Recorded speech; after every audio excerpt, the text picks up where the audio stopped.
Welcome back. Our guest, Rob Simpson. He's the president and CEO of the Metropolitan Development Association, better known as the MDA. And David Nutting is the president of VIP Structures.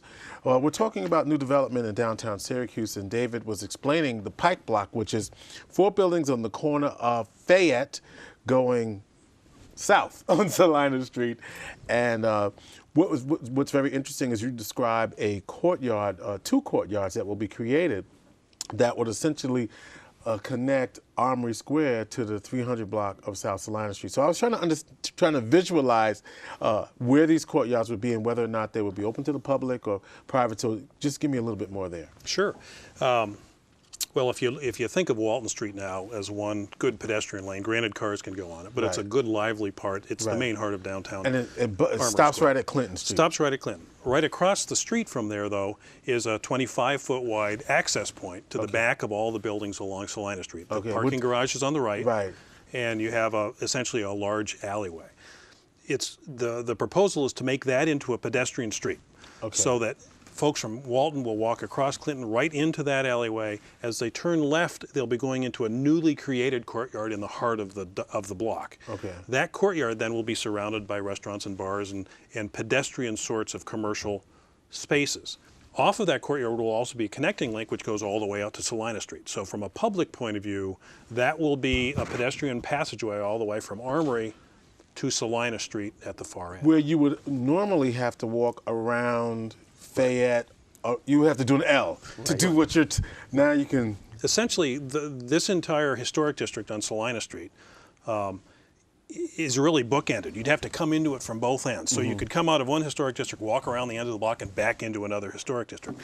By bringing this connecting link all the way through, you'll be able to actually walk through the buildings, and you'll essentially make Salina Street a part of Armory Square. You'll also enable the other side of Salina Street, right across the street, to be developed downline as well. And this is, again, part of the video This is a picture of the courtyard we're creating on the inside. We should say simulation, right? Yeah. That's right. And this is actually inside a building right now. This is as that courtyard will look from the air. Again, this is the back side of a building that sits there right now. And then this is the view of the new building, new facades on Salina Street, principally looking down Fayette Street in that view.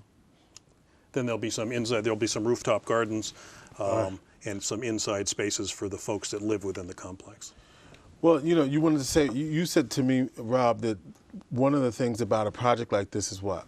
Well, I think that not only have they demonstrated a really unique solution, created a really unique urban space, there's nothing like this in the city of Syracuse right now, figured out a way to move people and energy from Armory Square to Salina Street. They've also done it in a way that makes the project more economically viable. And there's new retail space on the back of not only this project, but on the back of other projects that are currently on Clinton Street.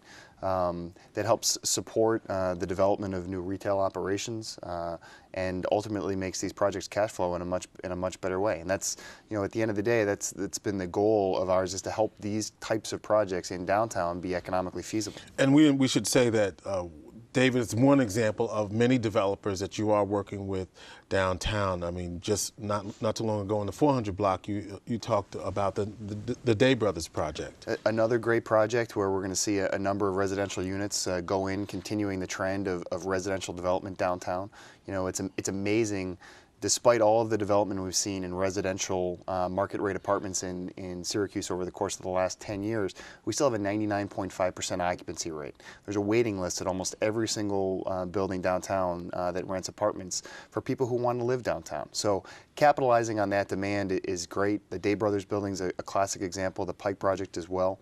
We're hoping that before too long, the Landmark Theater Stagehouse expansion will be underway. That's right. And within, literally within 400 yards of each other, you'll have 3 projects, total value of somewhere around $60 million that'll be underway right in that psychological heart of the city of Syracuse. Do you think, David, as a developer, and I'm sure it's almost as a rhetorical question, but let me just, for the record, ask it, do you think if there wasn't this demand for residential, or that the fact that residential has been successful as a driver, which is something that took a long time for us to figure out, that there would even be this demand for downtown? No, I mean, you know, I think we need to look at what came before us. All we are is a result of 20 years of other developers who had more foresight than we had, who took this on when there was absolutely nothing happening down in Armory Square and who have made this happen. But globally, I think this is really driven by people. If we can get people to live in downtown Syracuse, everything else comes from it. A lot of people have said, well, why can't we just move retail down? I think retail is a result. Of what people, if there's people who want to shop and they need stuff and... That's right. I think if you can move the people down, there's 1,700 or so now that are living in this area. O'Brien and Gear is going down, a lot more businesses going down. Virtually every architectural firm has now moved downtown. Those folks are going to want to stay downtown. And I think if we can get this 1,700 up to 3,000, 4,000 people, the critical mass will drive everything else. All right, can I crash this party? You know how we are about parking. You know, sure. Let's talk about it. I mean, that's really what people want to know. I mean, we struggle with that. I mean, parking rates are going up in downtown Syracuse. People are sort of complaining about that. And I know you're going to tell me, but if you go to Albany, if you go to New York, if you go to some other city, Albany's actually a little cheaper than Syracuse. But if you go to, you can't really measure by New York because New York has insane parking prices. And people pay them because that's all you can do, $20, $18 for an hour. But that, how have you been able to solve that problem? I'll tell you what.